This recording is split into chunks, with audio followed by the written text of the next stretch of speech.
بسم اللہ الرحمن الرحیم۔ محترم ناظرین السلام علیکم۔ اکثر ذہنوں میں یہ سوال جنم لیتا ہے کہ رضی اللہ عنہ اور رحمت اللہ علیہ میں کیا فرق ہے، اور یہ دعائیہ کلمات کن کن شخصیات کے لیے استعمال ہوتے ہیں۔ رضی اللہ عنہ کا مطلب ہے اللہ تبارک و تعالی ان سے راضی ہو گیا، اور رضو عنہ کا مطلب ہے وہ اللہ تبارک و تعالی سے راضی ہو گئے۔ رحمت اللہ علیہ کا مطلب ہے اللہ تبارک و تعالی کی ان پر رحمت نازل ہو۔ رحمہ اللہ تعالی کا مطلب ہے اللہ تبارک و تعالی ان پر رحم کرے۔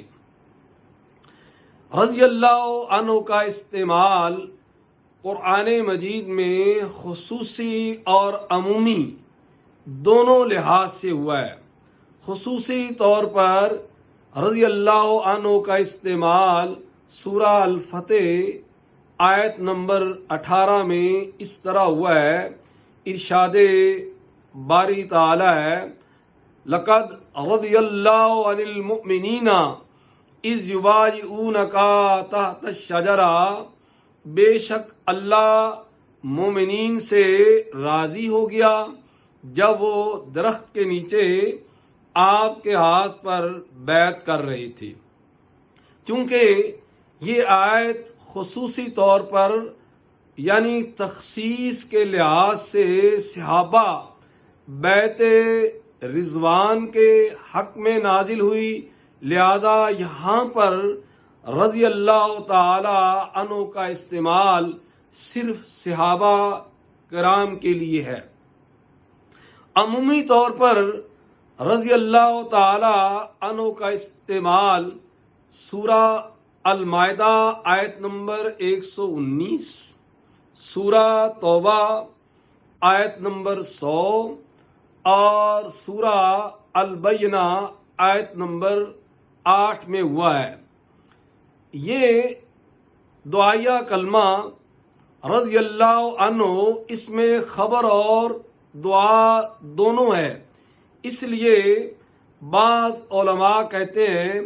کہ اس دعائیہ جملے کو صحابہ کرام، تابعین اور ان کے بعد آنے والے مومنین مومنات کے لیے استعمال کر سکتے ہیں، لیکن بعض علماء امت کہتے ہیں کہ جہاں صحابی اور غیر صحابی میں اشتباہ کا اندیشہ ہو تو وہاں پر صرف صحابی کے لیے رضی اللہ تعالی عنہ استعمال کیا جائے تو زیادہ بہتر ہے۔ مشہور فقیہ علامہ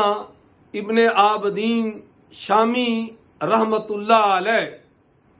رد المختار یعنی فتاوی شامی میں لکھتے ہیں کہ صحابہ کرام کے لیے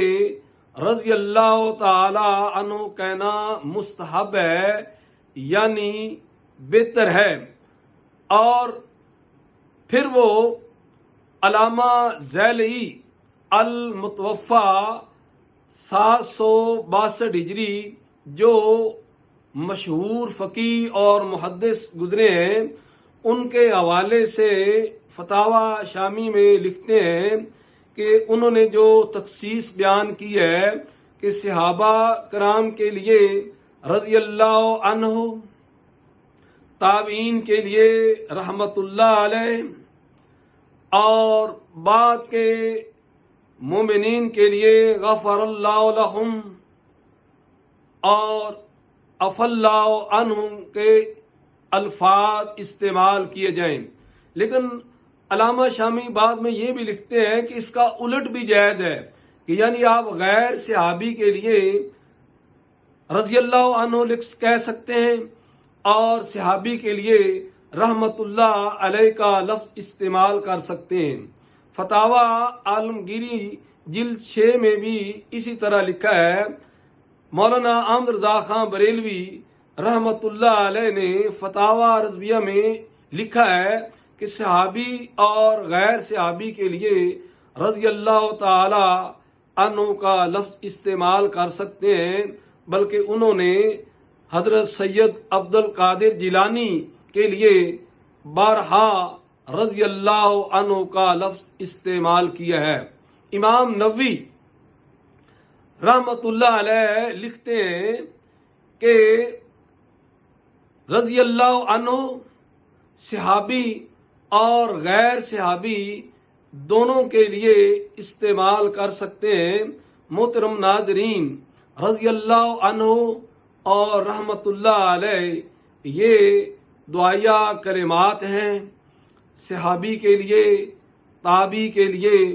اور جملہ مومنین اور مومنات کے لیے استعمال کر سکتے ہیں۔ ان کے ناموں کے ساتھ کہا جا سکتا ہے اور لکھا جا سکتا ہے، لیکن بعض علماء جیسا کہ علامہ ذیلی رحمت اللہ علیہ اور فتاوی عالمگیری میں بھی فقہا نے لکھا ہے کہ بہتر یہ ہے